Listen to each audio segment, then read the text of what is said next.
September 5th, 2007, San Francisco.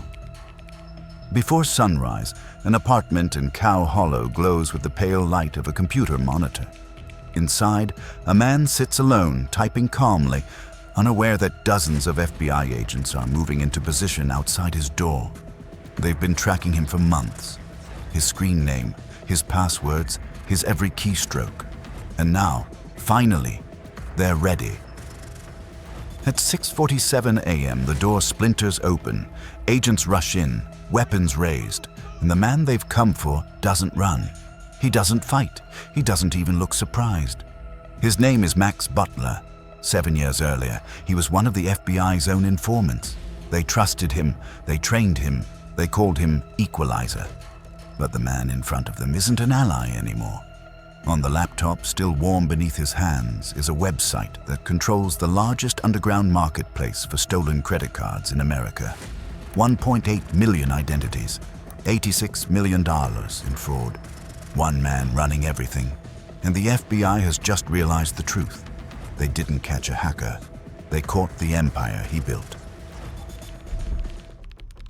Max Butler was born in Idaho in 1972. He started programming at 10. By his 20s, he worked as a security consultant in the San Francisco Bay Area. Companies paid him to break into their systems before criminals could. This is called penetration testing. It's legal when you have permission. In 1998, Butler was 26. He discovered a critical vulnerability in software called Bind. Bind handled domain name services for thousands of servers worldwide. The flaw Butler found would allow an attacker to take complete control of any machine running the software. Butler reported the vulnerability to the software's developers. This was the correct procedure. But he didn't stop there. He wrote a worm. A worm is a program that replicates itself across networks without human intervention. Butler's worm would exploit the Bind vulnerability, but instead of destroying systems, it would install a security patch. His logic was simple. Most system administrators were too slow to update their software. His worm would do it for them. On June 8, 1999, Butler released the worm into the wild. Within hours, it had infected thousands of systems. The patch worked. Vulnerable servers were now secure, but Butler had broken federal law. Accessing computers without authorization is a crime, regardless of intent. System administrators began noticing the intrusion. They found Butler's patch. They also found something else. Butler had installed backdoors on every system the worm touched. These backdoors gave him permanent access to return whenever he wanted. Federal investigators seized Butler's computers.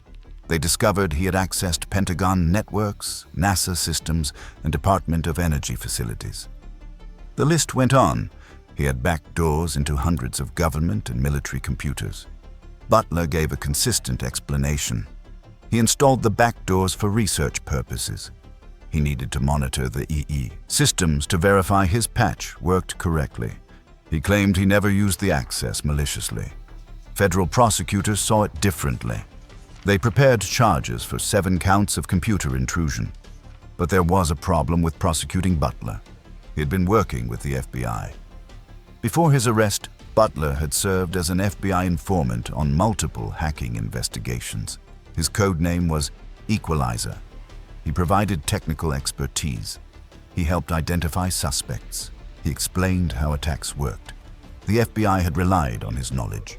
This created a legal complication.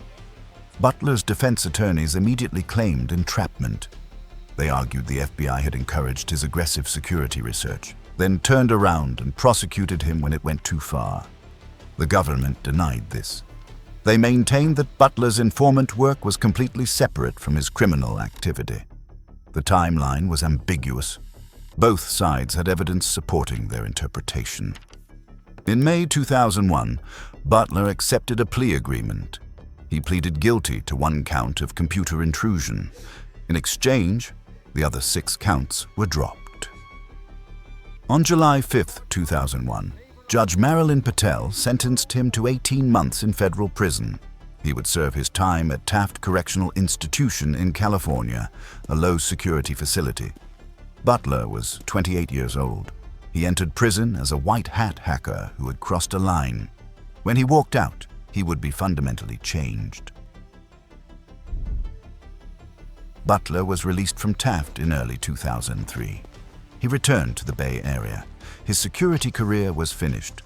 No legitimate company would hire a convicted computer criminal. His certifications meant nothing. His skills were unmarketable in the legal world. He needed income. Butler began studying the criminal underground. Specifically, he researched carding. Carding is the theft and sale of credit card information. The business model was straightforward. Hackers breach databases, extract card numbers, and sell them on underground forums. Other criminals buy the data and use it for fraud. In 2003, this was a growing industry. The internet had created a global marketplace for stolen financial data. The largest carding forum was Shadow Crew. It had approximately 4,000 members. They traded stolen credit card numbers, bank account credentials, fake identification documents, and hacking tools. The forum operated openly, protected by encryption and servers in countries with weak law enforcement. Butler spent months studying Shadow Crew. He lurked in the forums. He read the transactions. He analyzed how the business worked. He identified inefficiencies. He saw weaknesses in how these sites were operated. Then he started planning his own. In April 2004, Butler registered a domain, Carders.org. He spent weeks building the infrastructure. The site he created was more sophisticated than anything else in the carding world. The interface was cleaner. The security was stronger. He implemented an escrow system that protected buyers from being scammed by sellers. He called it CardersMarket. But Butler faced a problem. To attract sellers, he needed to prove the site was legitimate. He needed inventory. He began hacking. Butler's target selection showed sophistication. He didn't attack major banks or payment processors. Their security was too advanced. Instead, he targeted the weakest link in the payment chain. Small e-commerce websites. These sites stored customer credit card information in their databases. Most had minimal security, no intrusion detection systems, no encryption, no monitoring. They were vulnerable. Butler would breach these sites, extract every credit card number in their database, and add them to CardersMarket's inventory. He posted them for sale under his screen name, Iceman. Between 2004 and 2007, Butler personally compromised 44,000 credit card numbers from small merchants across the United States. But this was just his direct contribution. CardersMarket became a platform where dozens of other criminals sold their stolen data. Butler took a commission on every transaction. The site grew steadily. By 2006, CardersMarket had hundreds of active users. Butler's reputation as Iceman grew with it. He was a reliable administrator. He settled disputes fairly. He maintained the site's security. He banned scammers. To the carding community, Iceman was a professional. None of them knew his real identity. In early 2006, Butler recruited a partner. Christopher Aragon was 25 years old and lived in Fullerton, California. Aragon handled what's called cashing out. This is the physical side of carding. The process worked like this. Criminals would buy stolen card numbers on CardersMarket. Aragon would take those numbers and encode them onto blank plastic cards using a device called a magnetic stripe writer. These counterfeit cards looked and functioned like real credit cards. Aragon would then go to retail stores and use the fake cards to buy merchandise, electronics, gift cards, anything with resale value. He would sell the merchandise for cash, usually at about 50 to 70% of retail value. Between 2006 and 2007, Aragon cashed out approximately $1.1 million in fraudulent purchases. Butler received a 20% cut. The partnership was efficient and relatively safe. Aragon was careful. He rotated between different stores and different cities. He never used the same card twice in one location. Butler's operation was profitable. CardersMarket was growing, but he had competition. Several other carding forums were operating simultaneously. The largest was DarkMarket. It had been founded in 2004 and had approximately 2,500 active members. The site was run by a user named Master Splinter. DarkMarket was CardersMarket's main competitor. Both sites offered similar services. Both had established user bases. The underground carding market was fragmenting between multiple platforms. In October 2006, Butler decided to eliminate the competition. He began a systematic operation. One by one, he identified and hacked into rival carding sites. He exploited vulnerabilities in their security. He stole their complete databases, every username, every password, every stolen card number, every private message between users. Then he migrated all of that data to CardersMarket. The rival sites collapsed. Users logged in one day to find their accounts compromised. Private messages were leaked. Security was breached. The operators couldn't explain what happened. They couldn't identify how Butler had gotten in. The users migrated to CardersMarket. It was the only site that seemed secure. Butler hit DarkMarket in late 2006.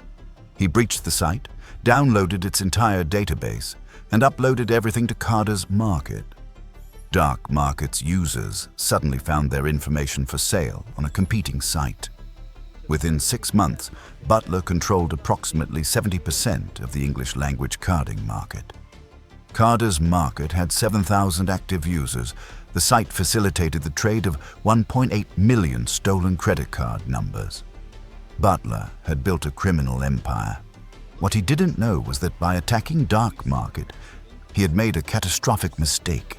DarkMarket wasn't actually run by criminals. Master Splinter wasn't who he claimed to be. He was an FBI agent named J. Keith Mularski, working out of the Pittsburgh field office. For 2 years, Mularski had been running DarkMarket as an undercover operation. He had posed as a carder. He had built relationships with criminals. He had gathered evidence on hundreds of suspects. The FBI was documenting everything, building cases for a massive takedown. When Butler hacked DarkMarket and stole its database, he had unknowingly stolen evidence from an FBI investigation. The Bureau's undercover operation was compromised, but they now had something valuable. Butler had revealed himself.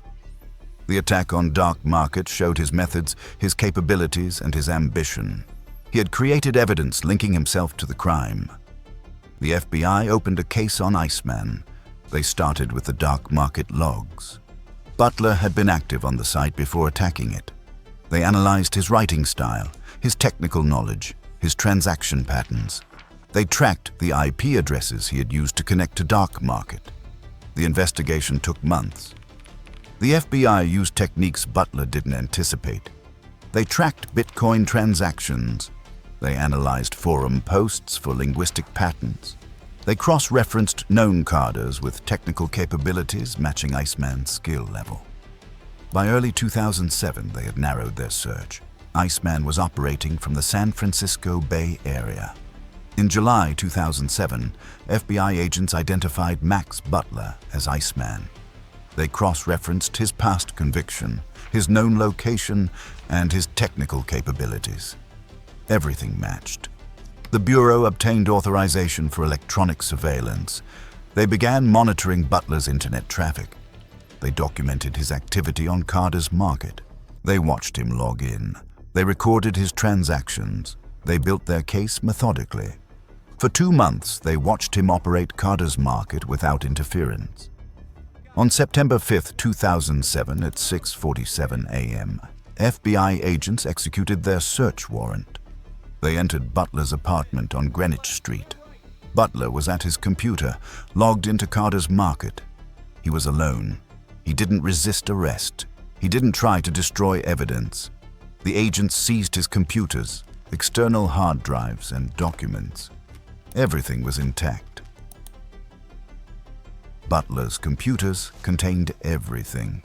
Complete records of every card he had stolen, chat logs with other criminals, his own notes documenting which sites he had hacked and when, a spreadsheet tracking CardersMarket's revenue. The FBI's forensic analysis took weeks. The scope was staggering.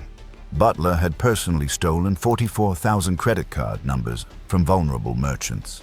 CardersMarket had facilitated the sale of 1.8 million card numbers total. The FBI calculated the total fraud loss at $86.4 million. This figure only counted direct fraud.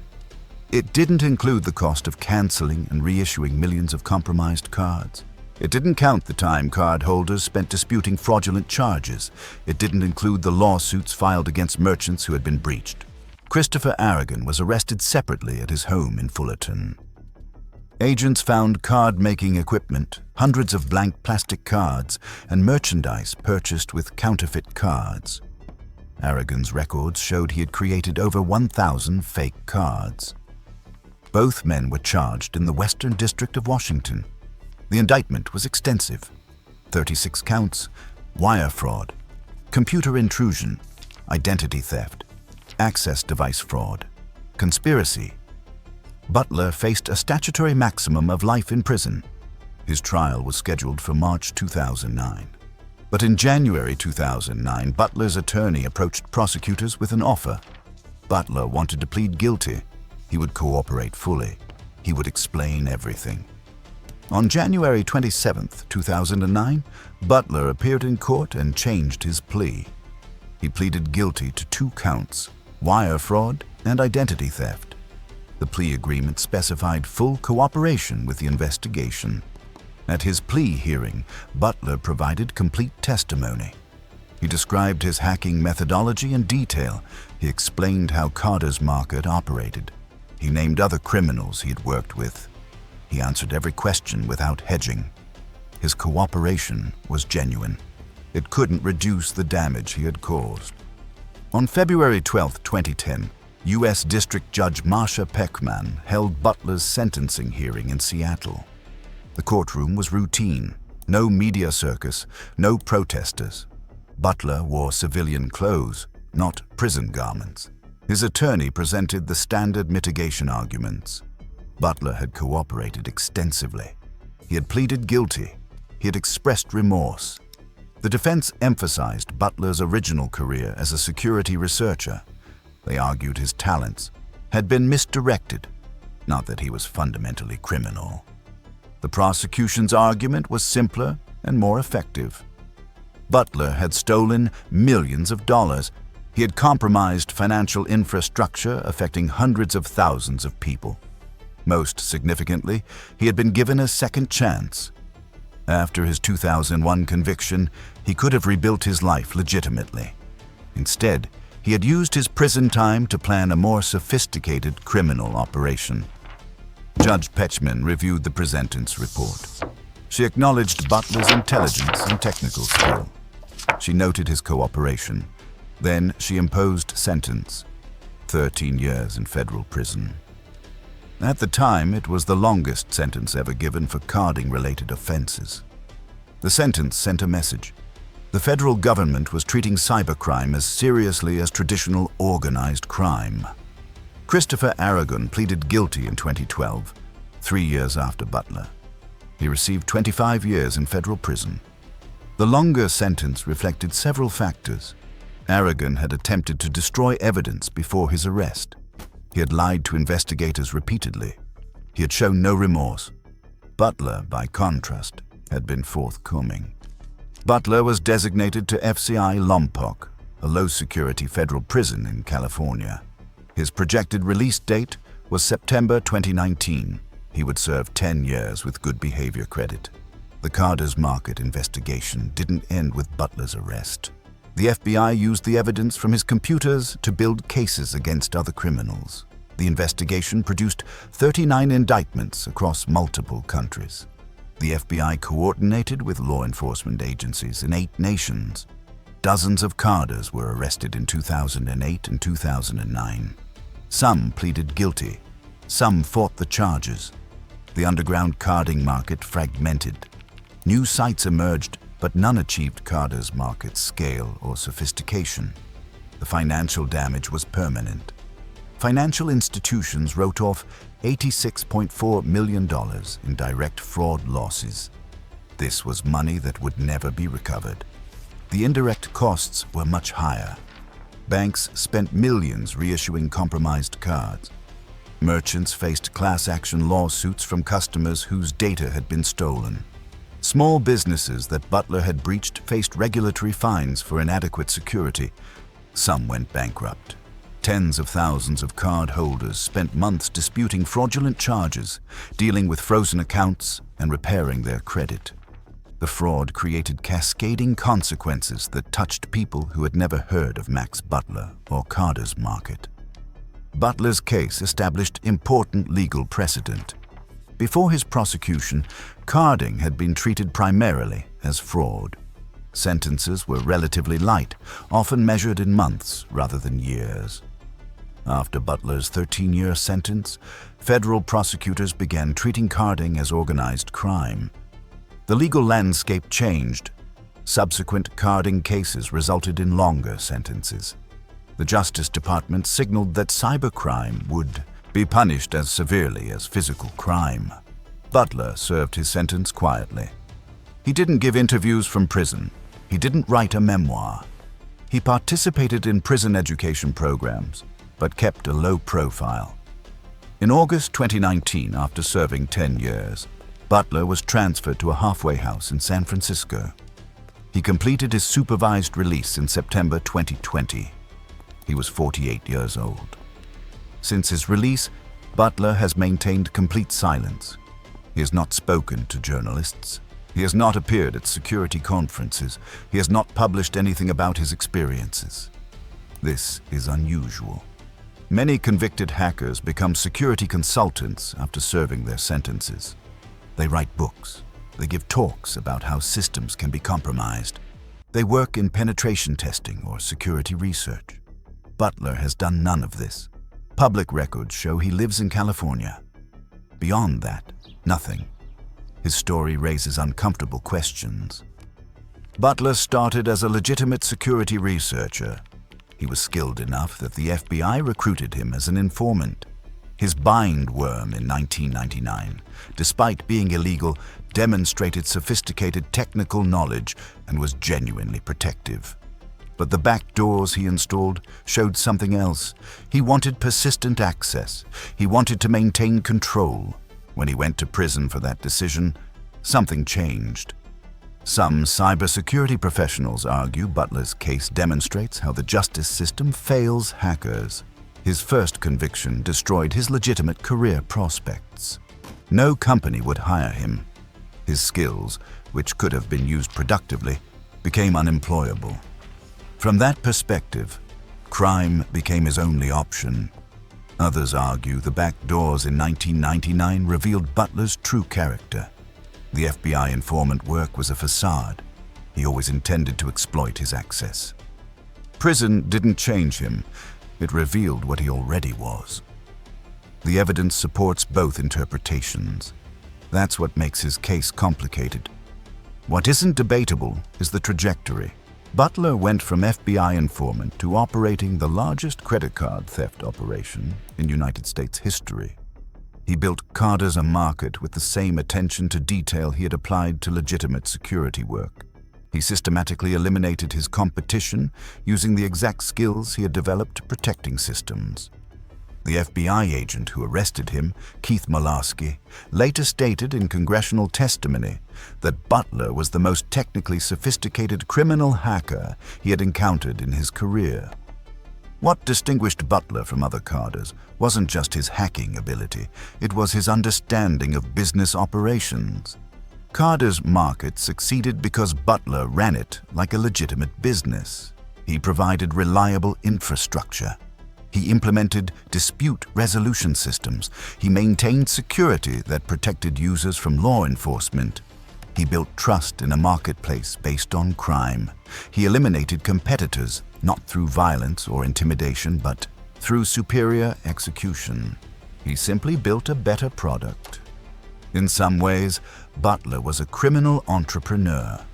He identified a market need, developed a solution, and executed flawlessly. The fact that the market was illegal didn't change the business fundamentals. The numbers tell the complete story. Butler stole 1.8 million credit card numbers. He facilitated $86.4 million in fraud. He spent 13 years in prison. He was released in 2020. He is now 53 years old. But the damage extends beyond statistics. Somewhere, a small business owner lost their company because Butler breached their systems and they couldn't afford the lawsuits. Somewhere, a person's credit was destroyed by fraudulent charges that took years to resolve. Somewhere, someone's financial security was shattered. Butler served his sentence. He paid his legal debt. But the consequences of what he built remain. Max Butler was released from federal custody on September 25, 2020. Christopher Aragon remains incarcerated at FCI Victorville in California. His projected release date is February 2032.